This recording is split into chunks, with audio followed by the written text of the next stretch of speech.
Hello বন্ধুরা, মোহামেডান সমর্থকদের জন্য কিন্তু একটা ভালো খবর রয়েছে।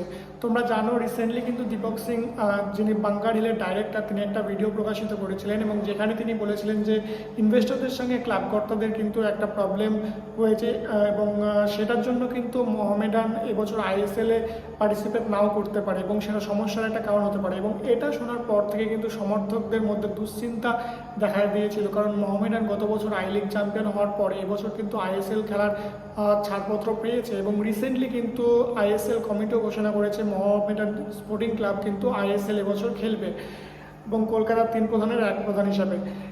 তো আজকে একটা মিটিং ছিল ইনভেস্টরদের সঙ্গে ক্লাব কর্তাদের, যার জন্য দীপক সিং বাঙ্কার হিলের যিনি ডাইরেক্টর তিনিও কিন্তু আজকে কলকাতায় চলে এসেছিলেন।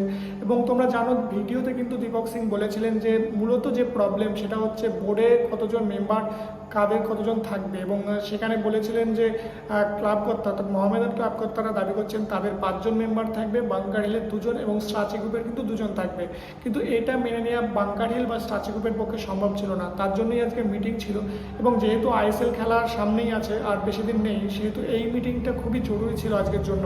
এবং যেখানে কিন্তু এই প্রবলেমটা সলভ হয়েছে, যেখানে ঠিক হয়েছে মোহামেডান ক্লাবের পক্ষে কিন্তু 3 জন মেম্বার থাকবে, স্ট্রাচি গ্রুপের পক্ষে কিন্তু 2 জন মেম্বার থাকবে এবং বাঙ্কার হিলের 2 জন মেম্বার থাকবে। এবং আপাতত এই প্রবলেমটা সলভ হয়ে গিয়েছে এবং যার ফলে মোহামেডানের কিন্তু আইএসএল নিয়ে আর কোনো সমস্যা কারণ নেই এবং সমর্থকরাও কিন্তু এখন দুশ্চিন্তা মুক্ত হতে পারেন যে তাদের টিম কিন্তু এবছর আইএসএল খেলবে।